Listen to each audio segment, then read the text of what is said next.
Good day. So we're gonna go through the borders that from Canada to Costa Rica. The borders, and I got my wife here, and she's gonna come up with things I don't come up with. She's gonna make the video more interesting. She already has. But anyways, the first part was going from Manitoba to London, Ontario. And initially we were gonna take the Canadian route, but with kids getting sick and things getting late and me being sick. Yeah, and Faith being sick, and so we decided we'll take the fast route, going through the USA to through Chicago and all that. Literally through Chicago we went. At, what was that, 10:30 at night? Yeah, it was still crazy traffic. Ugh. And because our phone didn't work properly for GPS, we kind of just went with the map that we had on GPS. Well, we did buy a paper map too. And we did buy a paper map and went with that too. And then, so yeah, it was 6 hours faster that way. Fuel is cheaper, way cheaper, probably $25 to $30 a tank. We have a big E350 van to fit all the kids in there and the luggage and a trailer. Yeah. So it was $25 to $30 a tank cheaper than in Canada. We stayed at a Comfort Inn, I think, there in Chicago, just after Chicago. Yeah. It was a Comfort Inn, and it was a reasonable price. Very reasonable, like $80 American. And they had breakfast, which is worth $30, $40 for us with 6 children. And so it was way worth it. Very nice people. Don't have a bad experience in the U.S. Nope. At all. Very friendly. Fuel is cheaper. Rooms are cheaper. Food is cheaper. We go to a grocery store and buy food for the day. One funny experience was when we were trying to find the paper map, and there was we were at this one gas station. They have the huge gas stations and convenience stores and stuff when you pull over in the States. Yeah. And we bought the kids a little camera. And while I was paying for it, there was a guy, well, there were several guys wandering around because they were trying to help us find where the paper map was. And one of the kids had put a tract down somewhere on the... somewhere in the aisles, and this guy picks this tract up and he gives it to another employee. He says, "Here, you need this." Yeah. He said, "Somebody left this for you." And the guy's like, "Oh, really?" He said, "Yeah, I already have my place reserved. You need yours." So he gives him the tract, and the other people from the store that worked there were standing around going, It was so funny. So yeah, I mean, to get that in Canada would be a miracle. Never But they talk about the gospel in the U.S. like it's very common, very acceptable. In Canada, it's like, oh, mention it. No, you mention it, and the lights go out, and the earthquake happens, and yeah, it's crazy. But yeah, that was kind of neat. That was kind of our introduction into what we're gonna see in this vacation. Actually, yeah. A nice introduction. I mean, getting away from Canada was a blessing in itself, but whatever. Yeah, fuel, people were friendly, and the tolls in Chicago, though, we're still waiting for a bill for that. I heard a guy went through the same route we took with an RV, and it cost him $100. So we had a little trailer, so it might not cost that much. They'll send the bill anyways. And then... yeah, and then the only bad experience we had in the whole trip, going through Mexico, Nicaragua, Guatemala, Honduras, and the whole trip, the only bad experience we had with a hotel was in St. Thomas, Ontario, at the Comfort Inn there. That was the only bad experience we had. I mean, going through third world and second world countries, and the only bad experience you have is in Canada. Our own country. Yeah, it's like, yeah. It's just another picture of Canada, where they totally don't respect you. No, whatever. I mean, the hotel was fine as far as that goes. Oh yeah, at first they didn't want to let us check in because they found out we had 6 kids. And you can't have that many people in a hotel room. Nobody's ever fussed at us about how many kids we have to put in a hotel room. They're just like, whatever, you make it work. And then, so they weren't gonna let us have they wanted us to get 2 rooms. And then they're complaining about the kids wrecking everything, which our kids don't do. And then I said we need to have the same room so we can keep an eye on our kids so the kids don't wreck anything. If you're worried about that. And then finally you could kind of see a glitch in their system, in their head. It's like, oh yeah, okay, our logic doesn't work. So they did let us have a room, and we have extra blankets and sleeping bags, so that most of the time, one or two of our kids just put a bunch of sleeping bags down for a mattress and sleep on that. Yeah. Two of our kids, so worked good. It's no problem. Just in Canada, it'll be a problem. It's like, oh, yeah, okay. God bless Canada. And then when we went to check out of the hotel, we check out, everything's fine.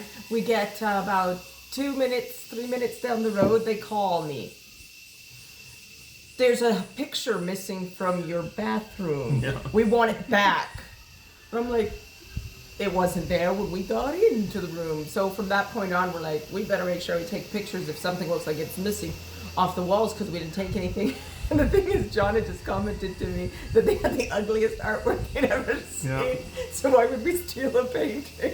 Yeah, the artwork is just ugly. Oh, it was like, I think it's only in Canada though. Everywhere else, it's nice sceneries. It's like ranches or horses or stuff like that. And in the third world countries, you get the nice artwork. Oh yeah, or very nice artwork. We were in one room where it was 3D artwork, like it was layered. They actually had like pieces of, they had it for the trees. They actually had, what do you call that? Bark actually put on, and then the trees painted from that. So it actually was, yeah. I think 3D. We paid $40 for that room. Probably. No, that was in the U.S. That was in the U.S. And very nice people. Like 6 children. Oh, 6 children. Okay, good. Here's an extra room that'll work for you. Yeah. No problem. Oh, my heavens. And in the Canadian artwork, it looks like somebody threw up with a bunch of... Yeah, it's ugly. It's ugly. You know, why someone would want to take it, I don't know. Maybe they were traumatized by it and took it down and threw it in the garbage. I don't know. But anyways, the Ontario to Mexico trip. So we went to St. Thomas, Ontario to visit my wife's grandmother. Yeah. Stayed there for a few days. Then we were going to go straight from there to... across the border, and this was Sunday. Across the border, it took probably 2 minutes. Oh yeah, border to the USA. Border crossings were the best to the US or into Canada. It was actually okay too. It was a breeze either one. It's those are the best border crossings, US and Canada. And so, anyways, we're gonna go down to see the Ark. We got there, got a room. The next day, we realized they're not opening for another 2 days. Oops. So we're like, okay, we paid for 2 days for that room, and we're not getting a refund. So we just drove. It was only $40 anyways. So we just drove and then went through Tennessee, all those places, to Texas, to Laredo, Texas, to cross the border there. And then on the way there, we did get a room. We had to avoid an accident in the middle of the night. I was trying to get as far as possible, and then got another $40 room. Yeah, they're $40 rooms, and they're nice rooms. It's not like you're getting some dive that's filthy and full of bugs or something like that. They're really nice. So rooms. It's like $40 would be. So it's like $55-$60 a room. You can't get a room like that in Canada. I live in motel rooms and hotel rooms for my work. The cheapest room you can get is $78, and then with taxes it comes to $90-some. Yeah. So you cannot get a room for $60. So anyways, very nice people again, and they have a bit of breakfast. Sometimes they have breakfast, but it's not much. It's not something I would eat, but the kids will eat the bread and the a little bit of jam cereal. And whatever cereal. I try and stay away from that for now. And then, other than that, we stopped at Buc-ee's. The kids loved that. Yeah. Never been to Buc-ee's. We heard about it from friends. So we stopped there. Everybody got a little Bucky toy or something to remember it. We didn't try any of the food. I've heard it's supposed to be really good food, but we didn't stop for any food. I did get a cup of coffee. We did get ice cream. The coffee. Yes, the ice cream was delicious. Yeah, we didn't know how much we could afford because we're just starting the trip out. And we had 4 or 5 countries to go to, and I don't know how much exactly it's going to cost and all that, so I didn't spend too much. And other than that, before we hit Mexico border, that's where interesting stuff starts. We just kind of drove through the States. Yeah.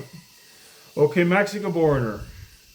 Before we hit the Mexican border, Faith was all day. She was in pain with a tooth. Oh, yeah. And then I'm like, man, we can't do it in the USA, even though we had insurance. So I said, okay, I didn't know how bad it was. She was just starting to cry towards the end of the day. And then we got her room I right couldn't at the cry border. for the whole day. I just didn't. It hurt. Yeah. It was horrible. So right at before the border at Laredo, Texas, we got a room. And that's when you start seeing, okay, they're more protected, they're gated motels and stuff like that. And it was a good enough room. It was still, yeah, But it was still a nice the room. funny thing is, I got up at like 6, even though I'd gone to sleep at like 1. And then I look out, and there's 3 guys next door getting out of their room, going into, and there's a work truck there. So one guy goes into the cab of the truck, and 2 of the other guys climb in the back of the truck, in the trunk of the truck, and then take a tarp and pull it over them. And then they're like, and then they drove off that way. And they're acting like this is a regular occurrence. They're doing this every day. They're like, no hesitation or nothing. I'm like, okay, here comes Latin America. That was our introduction to Latin America. And then we hit the border. So before we even processed, we went through customs. They checked the trailer or Actually, it was whatever. pretty good. That was good. And then we went to, it's kind of set up weird there. Weird. So this is why I want to make this video, is you can skip the first 10 minutes of it.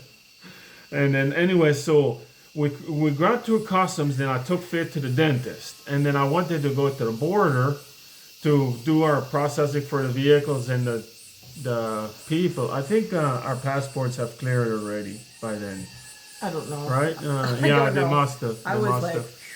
Yeah, so I was gonna go do the border stuff while Faith is in our dentist, because she had to do an emergency root canal. well, they did part of it. I'm supposed to finish Started it here in We're Costa gonna Rica. finish it here in Costa Rica.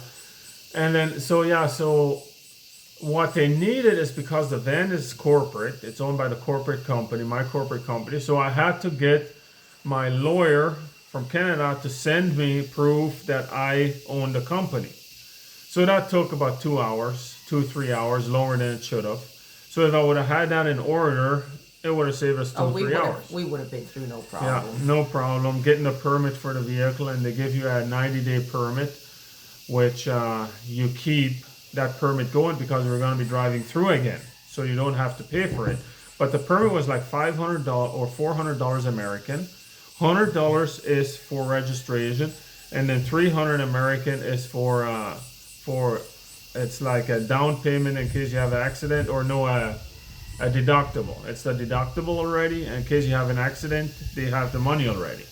So if we go through Mexico again, going home, before we get to the USA, we need to cancel it, and then we get those $300 American back if we didn't have an accident or nothing happened, right? So yeah, that's how it works there. And at the Mexican border. So another reason why we didn't quite have our paperwork in order is because just 2 weeks before, I was working right up till we left, and I had to move the cows, and then everybody got sick, and it was just a gong show. So we couldn't look into all that. That was our fault. That was my fault. That 3 hours there was my fault. And Yeah, if we'd been better prepared, it would have been no problem at all. yeah. None whatsoever. So that would have been no problem, and then so going through the Mexican border, and then after that, you have toll roads, lots of toll roads. Oh. I figure about $200 Canadian in tolls you'll pay if you don't avoid the tolls. And we didn't have a map. I was trying to get a paper map, and our phone didn't work properly. Yeah. So we just took the toll roads, and we paid a lot. All our money that we had, U.S. money, we had like $200. I guess it was $200 in tolls. And we ran out of money. And then And they don't take U.S. money at all the tolls. They don't take card at all the tolls. Sometimes you have to pay Mexican pesos. You never know what you're going to get when you get to the toll. It's nerve-wracking to go through tolls because you don't know whether you're going to get what you're going to get. And we ran out of money one point, we didn't have as much money as they needed at the toll, and there's nowhere to go get any money for the toll, right? And if you're going to turn around, you have to go through the toll on the other side, and you can't pay for it because you can't pay for this one. Oh my! So they let us go. I think we're a few dollars short. Thankfully. Like, I don't know.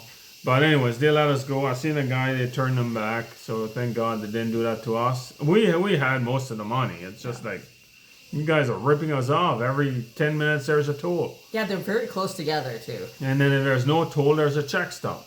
Yeah. And then the check stop, and just about every check stop, we probably got pulled over 8 times. Yeah, they see the out of country plate and they pull you over, and they have to go through your vehicle, or they have to go through the trailer, or at least have you open it up and look in it, right? And then so I learned if it's a 4-lane highway and there's a check stop coming up, you take the lane that's further away from them, and I got through 2 check stops that way. Because I put a vehicle in between our license plate and them, so they just waved us through before. And then when we're through, then whatever, they don't stop you then, hopefully. Well, they didn't this time anyway. But 3 times they asked me for money, and 2 times I could just pretend that I didn't understand Spanish. I did understand enough to know what they meant. I'm like, poquito, muy poquito español, right? So they let me go 2 times, but the 3rd time I made the mistake of telling them how much money I had. I had enough money to get through the next border. And then I said I needed to get through the border. How much money do you have? I had about 200 American with pesos in American and all that, right? And so they found out how much money I had. I was gonna hide it in the van. But I'm happy I didn't, because they looked at the places I would have hid it. So I just showed them how much money I had. So they wanted everything. Oh, it was 300 American dollars. So they wanted 100 American dollars per guard. I think they would have left. They would have left us with like nothing. Was it? Nothing. We had a little bit, like 100 pesos or something. Yeah, they would have left us with nothing. And I said I needed to get through the border. Oh, at the border you'll use your card. You can just use your card, and you can't use your card at any border. Yep. They don't have a card machine at all the borders we went through where we needed money. You need to get it beforehand, have American dollars. Don't tell Mexico how much money you have. You give it to your wife. She puts it in her bras. Yeah. Anyways, that's what we ended up doing. Is I would give it to my wife, and she would hide it, and I would tell them I don't have any. So anyways, 1 whole hour we sat there, and they were trying to get money out of him. I said, no, I'm like, you're going to have to kill me to get this money. I've had enough of Mexico. This was just before we hit Guatemala. I've had enough of Mexico. I was tired, I was stressed, and I was sick and tired of this crap. So I'm like, no. And then finally I heard him say, oh, cheapo. Gringos cheapo. The thing is, they wanted us to give them money so they could have a nice dinner. You know what we were eating? We were eating bologna and bread. Yeah. And mustard and that. Mustard. Actually, no, we didn't have any bread at that point. I think we were eating bologna with mustard on it. Yeah. That was it. That's all we had to eat. We're going to give the Mexican so guards money so they can go have a nice dinner, but we're not even eating anything decent. It's like, yeah, Mexico. Oh, I don't like Mexico. Oh, my heavens. And then tolls are crazy. And then the check stops. And then when they realized I didn't give them money, they put a screw in our tire. A screw where it doesn't stay in like a nail, but it'll keep rubbing every time it passes the road. We could hear it ticking, but we didn't know what we were hearing. And then I checked the wrong tire because I thought it came from the front tire, it came from the back tire. And then we hit that check stop, the last check stop in Mexico. They were really nice. And those were got nice, and I heard it. And so they passed us. They just looked at our passports and whatever. It's late at night. It just waved us through. But we could hear air escaping the tire at that point. So right after the check stop, I stopped and I'm going to, and then I noticed the back tire is low. It's really low. So I'm like, oh boy. So I turn around and the same guards were like, what's wrong? And I showed him the tire. And I said, we'll go. And they were going to help us change it. Yeah. So, but I said, no, we'll go over there. Just get a gas station with lights on. And I'll go over there. So we went and changed it. It was easy to change. I have extra tools, although I didn't need them. And then we came back and I found out I'd lost my sandal. Yeah, at this point, as we're going to change the tire, he's like, I don't have a sandal. One of my sandals is missing. So I'm going back and lighting with a flashlight, shining on the road. This is just before the guards are looking at us like, and I'm like, And then they're like, what the heck's going on? You could just, and then they come like, what's wrong? What's wrong? And I said, oh no, it's just one sentence, right? And then they start laughing. They just started laughing, and they're just like, get out of here. So we went a little further to where we pulled over to check for the tire, and there's his sandal laying on the ground. We found the so sandal. He picks it up and he's waving it at the cars, and they're just laughing at us. You could hear them laughing like from 100 meters away. Anyway, so we stopped at a town. I think we stopped at a motel that night. Yeah, we never crossed the border at night. Or never even attempted we don't it. even try. And I'm happy we didn't at that border. Anyway, so in the morning when we leave, I forgot the hotel, but that's not important. When we leave, a GPS takes us on a sideways tour. Down a crappy road. I'm like, this is not good. And it's just getting crappier and crappier. It turns into gravel and people are looking at you and like, what is going on here? Right? And then we're like, what is going on? The roads are getting worse and worse and worse. And the GPS is taking us down this thing. And I'm like, I don't know. So anyways, the people are looking at us and saying, man, that must be gringos with GPS or something. Yeah, I said that to Jonathan. Oh, they're saying, oh, there goes those gringos with their GPS again. So it's the joke in our family now. If we get in weird positions and people looking at us weird, it's like, hey, we're the gringos with the GPS. So it's like, man, but finally it took us to the main road. It was supposed to be a shortcut. Yeah, it took us around a big town. That thing took us around a big town, that detour. And it was actually a shorter way. So I don't know. Maybe it was better. Maybe not. I don't know. It was funny. But yeah, the national troops and the guards in Mexico and the police will always ask for money, pull you over, try and get something out of you. And of course, we have no idea what it's going to be like now that all the uprisings. Going back will be interesting, but we're more prepared. We know more what to do. That's why we're making this video, so people don't make the same mistakes we did. Also remind ourselves on the way home. Yeah, and we want to watch it for the way home. Anyways, in Mexico, we did stay at a motel, very expensive, $250 it was about. Yeah, the first night in Mexico, we couldn't find a hotel. Everywhere we drove, there was no hotel. I think I saw one hotel before this one that we stayed at. Yeah. It was unreal. And we were going through big towns, but I guess our GPS was taking us just through industrial sections and that sort of thing, right? So there was no hotels anywhere. And we were getting exhausted, so we finally just went to the motel we could find. The Best Western, $250, very nice room. It was a suite actually. Yeah, it was a suite. And they had a pool. If we'd had time to swim, it would have been nice. Yeah, and then... and they had breakfast, a very nice breakfast. So they only had breakfast for 3 or 4, but they gave us enough room for enough food for everybody. They filled up the plates really. Especially since I couldn't eat hardly anything because of my tooth at that point. So the kids, when they saw all the kids coming down, and they're like, only 4 breakfasts. I'm like, that's okay. I mean, I'm not going to eat anything, so the kids can have it. But they gave us enough so everybody could eat. Everybody ate. They filled 2 plates. Or was it only 2 plates? I think it was 2 plates, but they really filled them they filled them up to the brim. Because I didn't go down with everybody, and I actually got some food, so it's pretty good. So you come across this all the time. They'll only give you 2 or 4 breakfasts. Yeah. But when they see how many people there are, they'll give you more on the plate. They won't give you an extra plate though. Yeah, they're not allowed to do that. But they have very nice breakfasts. I really like the breakfast. They have their fresh fruits and the refried beans, and they have, I think it's their version of what's it called?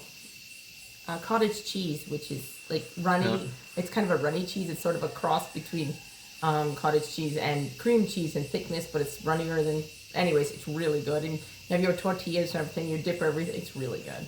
Yeah. And avocados. I don't like avocados, but I actually eat it pretty good there with that stuff. Yeah. So at the Mexican-Guatemala border, that was interesting there. We had to sign out of Mexico with our passports. We did not cancel the van and trailer permits because we need them for going back. God held up for about 4 hours because I think they didn't feel like doing the paperwork first thing in the morning. There was 3 Californians there that could speak Spanish. Mexico made a mistake of not stamping our passports. They stamped a piece of paper and kept it. So we had no record of coming into Mexico and going out of Mexico. Yeah. And that was the problem with every one of us, all the Californians and so us. Guatemala didn't want to let us in. But the border guard was giving those Californians a lot. He reamed them out for 20 minutes. I mean, really reamed them out. And I'm like, man, what the heck's going on here? And he never talked to me like that. He never inspected our vehicle. He never checked our VIN numbers. He never did any of that to us. He just told us that's where you park. They looked in the trailer, the van, good. But then they looked them through. They inspected them like really harshly. And then and then I'm watching those Californians that could speak Spanish, and they're just sitting there totally relaxed while he's reaming them out. And then afterwards, I'm like, what was that all about? You're like, oh, they're just giving us a hard time. All we got to do is be friendly and wait, and then eventually they'll give us even though Mexico did it wrong, and we didn't have the evidence. I had the evidence because I bought the permits and all that, but they didn't. But they didn't even ask for my evidence for me. They didn't even ask for my paperwork except for passports. Apparently, this goes on in Guatemala all the time. But they're like, oh, just wait. I mean, so everybody's just waiting there for 3-4 hours until all of a sudden they decide, oh, it's time to do paperwork at 11, 12 o'clock. And so they do the paperwork and we're off. It was hilarious. That was the funniest border crossing. So that was 3-4 hours. It wasn't my fault. No. First time it wasn't my fault. I'll mark that. But anyway, but yeah, it was, and so as soon as we get into Guatemala, we fixed the tire. That thanks to Mexico troops, thank you very much, National Guard. Thank you for that. It was about $12 Canadian to fix it. Yeah. So that was not bad. I mean, they were nice. They didn't blow the tire up properly, so our spare tire is registering as low. We're driving down the road and it's saying low tire until we finally blew it up a day later or 2 days later. Yeah, that was fine. And then in Guatemala, we stopped for food. First taste of ethnic food other than what you get for breakfast. It was good. Mm-hmm. Their food. And then the San Francisco, Guatemala, I stopped at the gas station. Do not do this. Don't fill up at a gas station that does not have it marked what's being diesel. pumped. So when I'm sitting there, I'm saying I need gasoline. Full gasoline, and I put it on the Spanish translation, and I said gasoline on there, and he's just standing there as if I had 10 heads, and I'm like, gasoline, I need to fill, and I worded it a different way, and he's just standing, and finally I just pointed at one. It was green. I didn't want to point at the yellow because that's diesel in Canada, so I pointed at the green, fill it up, and then of course it's diesel, and then 8 kilometers later, a van stops, and Faith said she has to go to the washroom. So I just pulled into a little business to turn around. The van stops. So I did not have to go to the washroom afterwards. As it was. I think God just pulled us over there so that we met these people. They were very helpful. The little business there was water. They were packaging water in bags and bottles. They put their drinks in bags around here and just cut a little hole in the end and then drink it out of the bag. So they'll have, that was weird. Anyway, this is what this guy did with his wife there. And he helped us. He couldn't speak English, but we had Google Translator. Very nice guy. And then he got a mechanic. So the next day was Sunday. Who he said was an honest mechanic. Yeah. He knew a good, honest mechanic. So that was really good. So they did it for about $100 American. $100 American. I gave him a bit of a tip, about $20 tip. I'm like, it was a lot of work. No. I was like, he gave me a prize, and I'm like, no. And he's like, oh, no. So I gave him like $20 more. He's like, no. I'm like, yeah. I'm like, if you don't want it, give it to him. I said, and so I gave the guy, he let us use his shelter and his yard for fixing the vehicle. He helped with the vehicle. They drove us to our hotel. They pulled our trailer over to the hotel for us so that we had all of our stuff. Yeah. And everything. I mean, they were so nice. So we stayed there for 2 days because Sunday, by the time it rained, it was 3 o'clock. I'm like, no, I'm not going any further. I'm done. just stressed out because you don't know what's coming and what's already happened. Also, they told John all about TIKAL, TIKAL. which is So, very, yeah. which was 2 hours out of our way, but it's the largest Mayan ruins in South America, I believe, or at least in Guatemala. Yeah, in Central America, sorry, probably. Central America. At least in Guatemala, it's very huge Mayan ruins. So they told him we should go and visit it. So we decided we were going to go do that the next day. So we said the reason why we stayed. And the thing is, where this happened with the diesel, it was the closest spot to TIKAL, to the ruined city, that on all of our journey, it was the closest spot. And we met those two, the mechanic and they exchanged phone numbers and everything. And so we'll probably visit them on the way through Guatemala. Guatemala was a real big surprise. Yeah. We just fell in love with Guatemala. The buildings are so nice. People dress so nice there. Yes, they do. The ladies look like ladies. Yeah. They dress up like, it's so funny. You'll see somebody just normal everyday stuff, and they're wearing nice clothes. I never saw anybody running around in pajamas. Yeah. Like you see in They're Canada. They run around in pajamas in Canada. No, here they're dressed, and the little side markets. I mean, you stop, and how much did we pay for those tortillas? We bought a little bag of tortillas. It was probably this many tortillas, which was like 30, 40 tortillas, and we paid like $1 for them. Yeah, $1.80, I think, $1.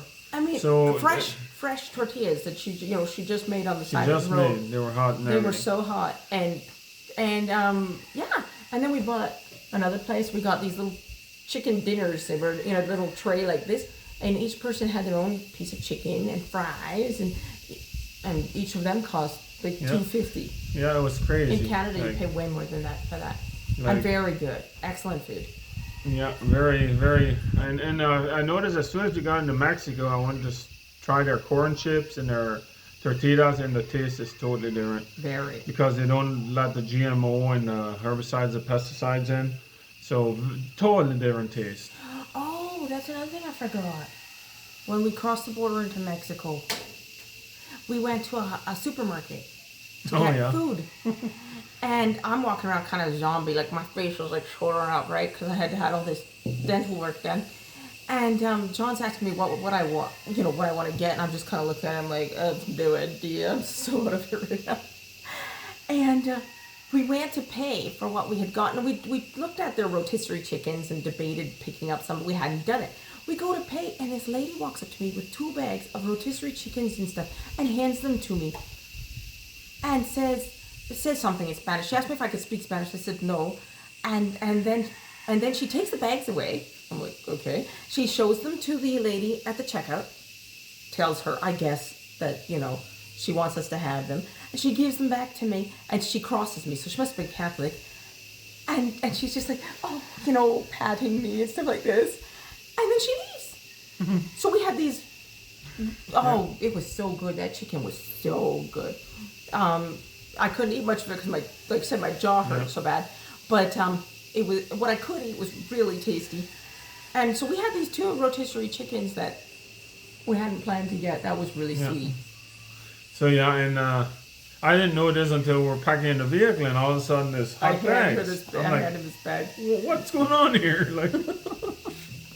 So anyways, praise God. I'm sorry for going back to Mexico. We're in Guatemala right now.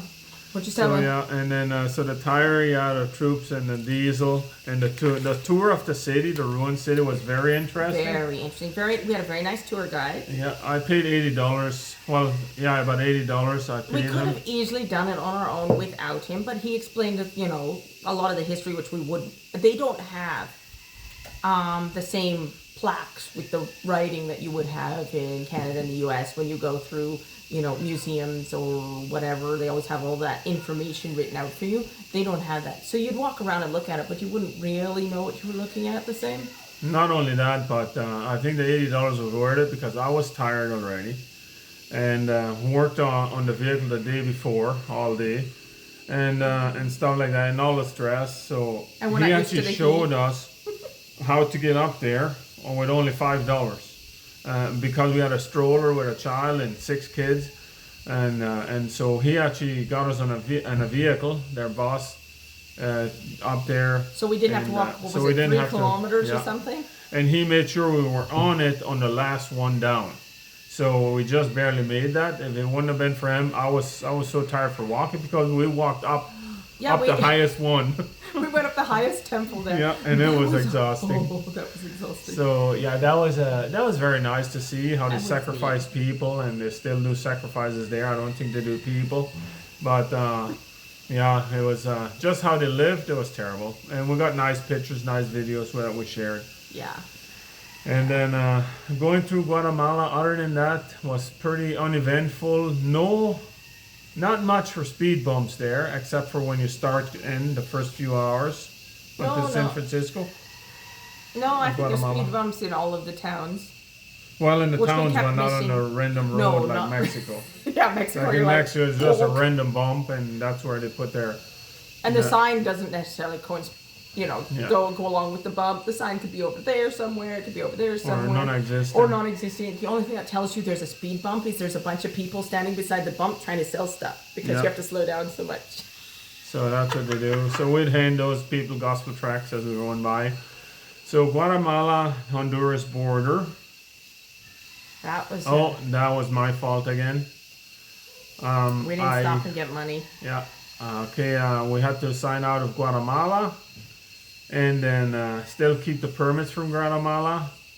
And then Honduras, the certain amount of money for the vehicle and the people. Actually, I think it was just the people there in Honduras. Oh no, we have a permit for the vehicle. Okay, I did get the permit for the vehicle. Right, and they had card for that, right? Yeah, they took either a card or they took... they took Guatemalan money there. Yeah, that's the crazy thing. Right. They took Guatemalan money there.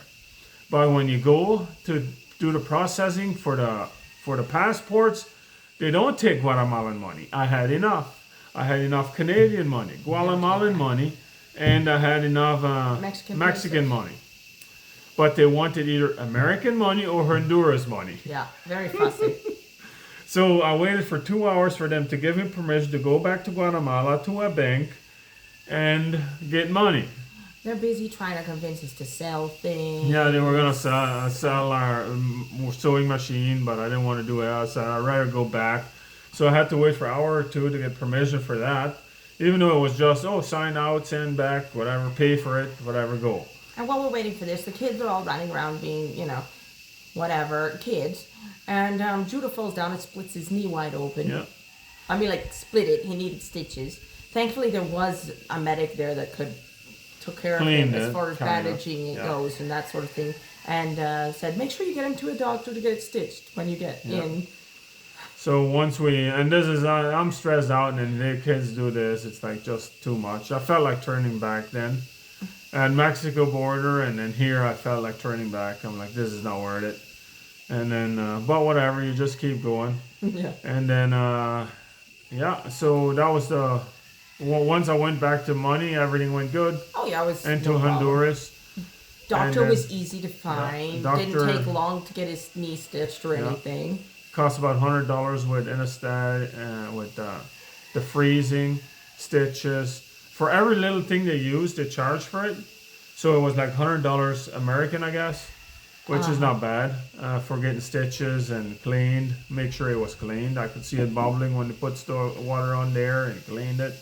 So that was the biggest. Yeah, that was the biggest problem there. Is to make sure it's clean and stitched. And then so that was in Honduras, and then we stopped in at the Atlantic Ocean. First sight of the ocean, we are like, whoa! We all wanted to go stick our feet in. All of a sudden, you realize how hot you are when you see the water. Yeah. So I stopped at this place where I could see people right beside the ocean, and I'm like, they're living right there. It's a random house, I thought.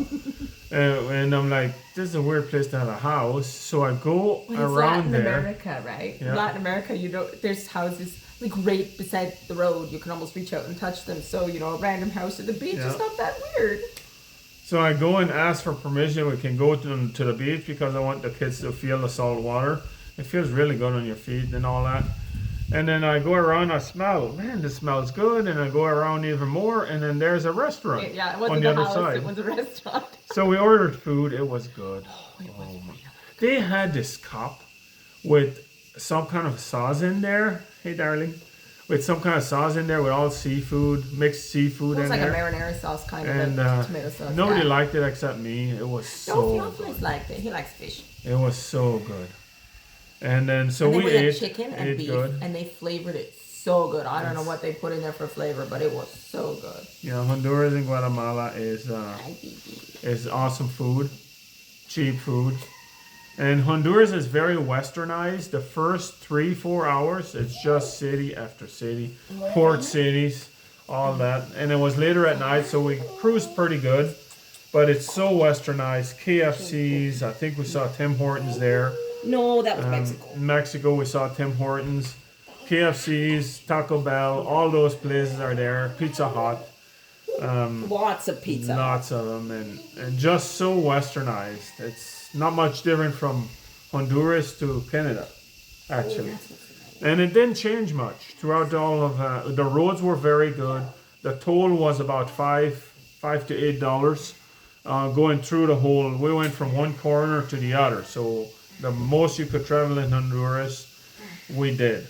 And it was like cheap tolls and roads very good. So that was a pleasant surprise, a bit too westernized. And then it got late, so we started to look for hotels.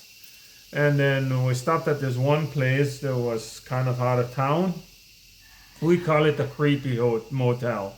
Well, you have to understand something about driving through Latin America. Is they have all these little hotels. They're called auto hotels, and they have quite a big room usually, and they have a garage, and you park your car in there, and you can get the room for 4 hours, 6 hours, 8 hours. You know, it's different price for each time, and they're very what was the word? Discreet. Discreet. They're the red light district, basically. Anyways, we stayed in quite a few of them. They're fairly inexpensive, and they're quite nice rooms. But so when we saw this place, it just looked like it was another one of those. But maybe it was. But the guy that ran it, like he didn't even try and make us understand. He just kept saying the same thing over and over and over and over. And finally, I didn't feel comfortable, so I just left. And then I pulled up hotels on the GPS, so we went looking for them. They weren't there. Yeah, there was one. Well, there was one there, but it was in El Salvador. We were right at the Salvador-Honduras We border. don't want to cross the border. And then another one was across the lake. We had to go through El Salvador to get to it. Yeah, but there was supposed to be two in that little town that was right there, And and they didn't they weren't exist. there. They They just weren't weren't there. there. We went down a crappy road that looks very sketchy, and I had to back out of there with a Just fun trailer. with it. Whoa, that was fun. Yeah. My heavens. So anyway, so we decided to go back to this creepy hotel, and then I could see a spot where I could park the van in the trailer. And then so anyway, so I could see the spot where I could park inside the gated community, and he said, "No, you're gonna park out here." And I felt uncomfortable, so I paid him for the room. I'm like, whatever, I'm tired. And then he said he wanted more money to watch the van. He wanted more money to watch the van for the night. And I'm like, no. So I just grabbed the money out of his hands and walked away. And then we just drove. I'm like, I don't care. I'll just drive to the Nicaraguan border or whatever and sleep in the vehicle. Ugh. But we drove for probably 45 minutes. Yeah, I managed And then to we find came some, to this there was town another and town. found this beautiful motel. It was so beautiful. Probably $200 Canadian. But it was so beautiful. Had 4 beds in the Yeah, room. 4 beds, no questions. Oh, 4 kids. The only thing is, or 6 kids. And when you tell them that, and they're like, oh, okay, let's make this work. Not like in Canada where this will not work. Oh, man. But it was a Canada huge, sucks. It was a huge hotel. Like it was like a resort hotel. Yeah, it was a resort hotel with a It pool, was and gorgeous. it was so beautiful. It didn't even feel like you were in town. And it was beautiful. We have pictures, I think we have videos Oh of it. yes. Oh, and the interesting thing that I find is they build the hotels and they have all these open air areas, right? Yeah. Like you're walking through, and there's a hall with rooms, but there's this like seating area that's all open air, and so it's, I don't know, it's weird. It's like being outdoors and indoors at the same time, and yeah, it's really nice. Yeah, yeah, it was very beautiful. I mean, it was worth it after all the stress just to relax for a bit. Everybody had a shower, a bath, whatever. Yeah. And then we came to Honduras Nicaraguan border. That was an interesting border. That was not my fault again. Maybe it was kind of. We should have. What happened there is everything processed. I made sure I had enough money, in American, and then trading it in for Nicaraguan. So money we were fine on. So money we're fine in, and it's just that Nicaragua is a more closed country. yeah. So they had to count every book, every gospel tract. We had like 11,000 gospel tracts.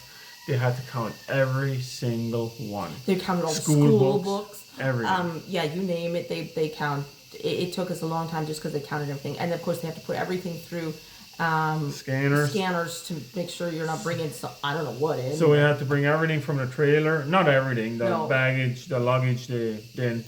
But the boxes, we had totes of clothes and things like that. So the totes made us bring it in, put it through the scanner, then bring it out again.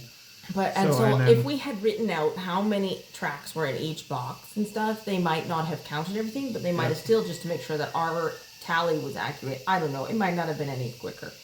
That's the only thing we might have been able to do that would have made it quicker. Yeah. So that was about 4 to 6 hours there. And then it was only a few hours drive to get to Costa Rica from there. But we decided to stay in a town in Nicaragua because we're out of money again. And the banks would not let me use my card there. Yeah. So I don't know how many times. How many banks would not use my credit card, and if I called my MasterCard up, and they said, "Oh, Nicaragua's actually it's a very high decline rate." They said, "We don't even see it that you tried; they just decline it because it's from a different country." So what we had to do is we had to get someone to Western Union money to us. So thanks, Jordan. Yeah, thanks Jordan for that. My brother-in-law. Anyway, so he Western Union, and we learned that we can Western Union money to ourselves. So we're not too smart with Western Union stuff. Jordan helped us with that, and then that's what we did in Costa Rica to pay for our rent, is with Western Union money to us. So thanks Jordan, we needed you for that. And but Nicaragua was a pleasant surprise. I was expecting totally third world. We heard it's fairly communist, so we thought it was going to be really bad.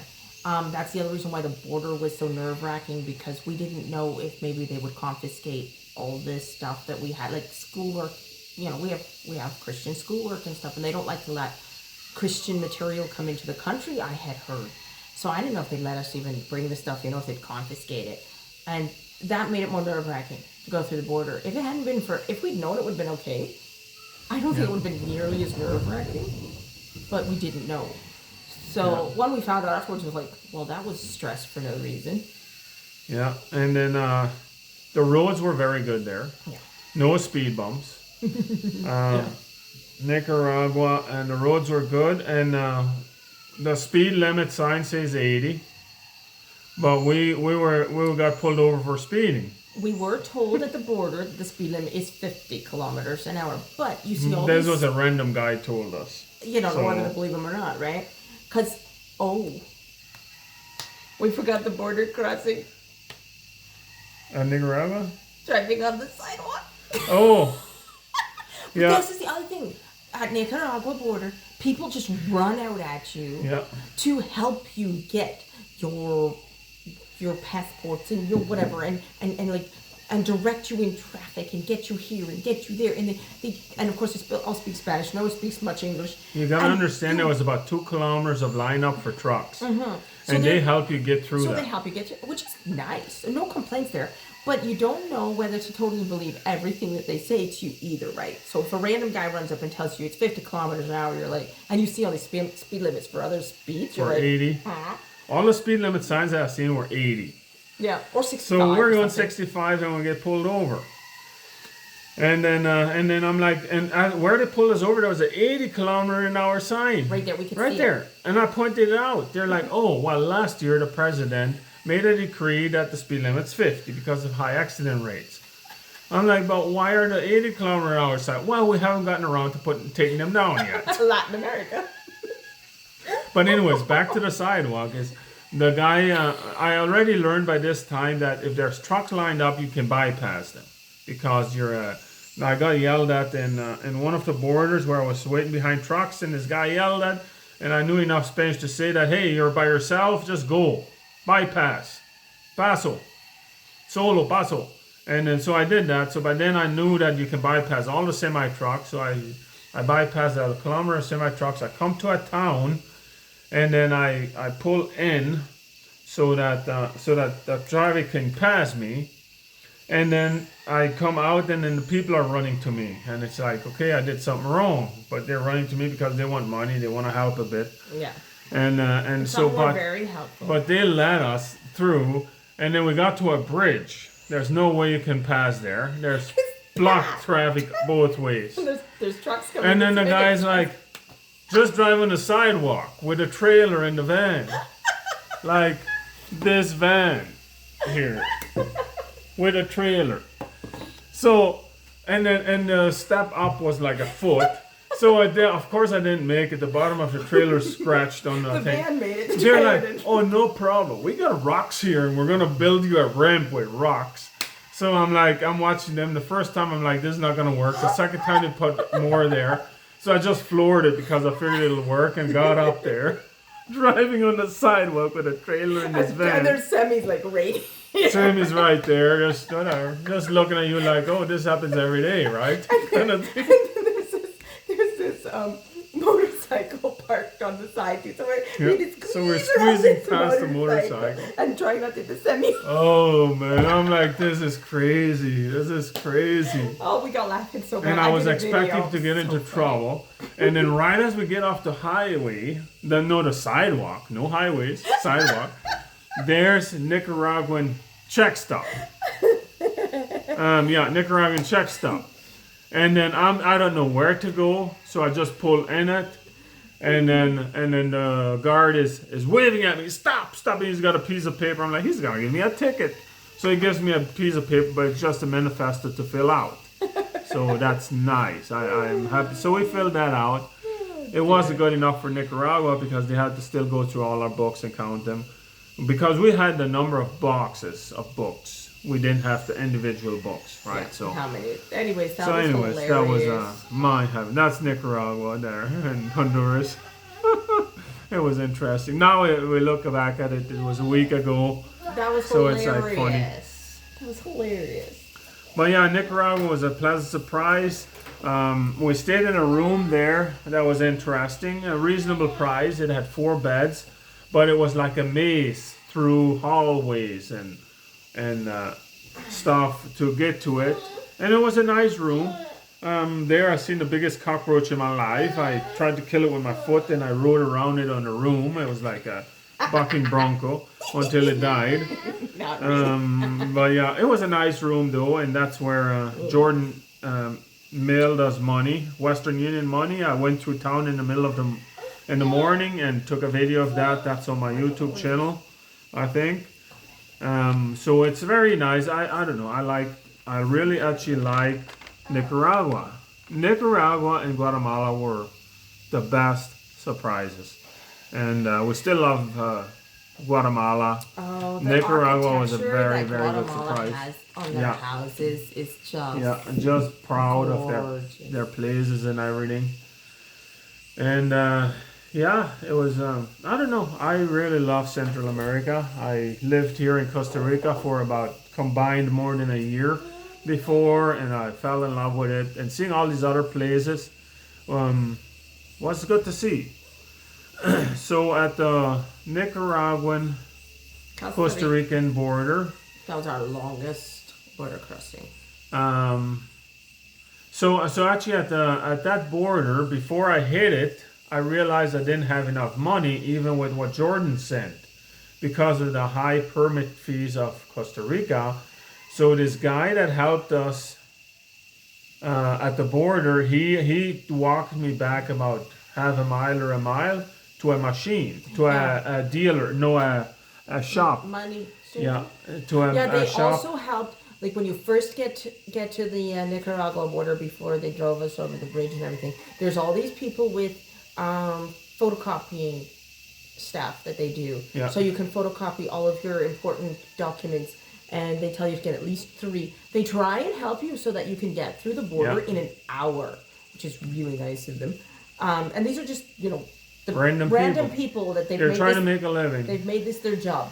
So yeah, so I pay those guys. I do pay them. And they also do money exchanging. Some rates are horrible. Yeah. And some guys do a really good exchange rate. Yeah, and then so anyways, there at the Costa Rica Nicaraguan border, before I got to the border, I had to walk back. The guy walked me back to a shop. They charge 15% to draw money out with my MasterCard, which is okay because I had enough money to get through. But so we signed out of Nicaragua. Actually, Nicaragua part of the border was really easy. Yeah, very easy. And then but signing into Costa Rica was confusing, and then and I thought we were the only ones. But the crew that went in with us, the same people at the same time, they weren't far ahead of us by the time we left, and we had to wait about 8 hours. Because I needed a lawyer to get a stamped paper saying that the company that the van is owned by is my company and that I have permission to use the van. So all the paperwork that we had for every other border that said that didn't wasn't work for enough. Costa Rica. Yeah, Costa Rica's different.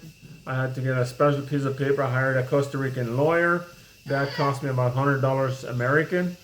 And then people scheduled him to come show up, but he never showed up. Then finally I started calling him. A taxi driver helped us. And it took all of 8 hours. And there was a guy that spoke English that was a border guy, was it? Yeah. In Costa Rica? Oh yeah, that was he inside. Helped us a lot He too. tried to help us. But yeah, they won't help us. There was a Canadian guy that was helping us. Yeah. And yeah. The thing is, they won't help you. And all the other border crossings, they'll help you. When they see you standing there for half an hour, they'll come and like, what can we do? But there, it's like nothing. You sit there all day. They're like, they just walk by and smile. Oh, it's like, still holy here. crap. Nice. It's like, man alive. That was probably the worst border, I think, going to Costa Rica. But if we would have had the paperwork, we would have been through in an hour or so. Yeah. So whatever, it was kind of my fault. Yeah, now we have the and we lawyer met some stamped really and everything. nice people. I mean, the border crossings were very stressful and very annoying, but we met some really nice people we wouldn't have met otherwise. Like the lawyer, he wants to stay in touch with John. The guys that fixed our van when it broke down, they want to stay in touch and stuff. And then, and when you're crossing borders, you meet up with people who are, going through the countries as well. And it's so funny because you meet them at each crossing. And you're like, oh, hello, I've seen you, Yeah. I saw you yesterday. Yeah. I borrowed your pen. And you kind of feel like you've got a little family you're traveling with. Yeah. Yeah, no, it was very, very interesting. Now, of course, the Costa Rican border would have gone way quicker if I would have had that stamped lawyer paper. But the stuff I had for all the other ones didn't work here. And and then we just drove a half an hour into Costa Rica and then we crashed for the night at a hotel that was reasonable priced and very friendly people again. And after that, it was just dealing with Costa Rica traffic. They're doing lots of construction on the way in the first 3 hours. Lots of construction. They're making a 4-lane highway, it looks like. So you're living on 1-lane highway in some parts. So yeah, other than that, that's the border crossings in our experience, and I hope it helps someone. And we'll keep in touch.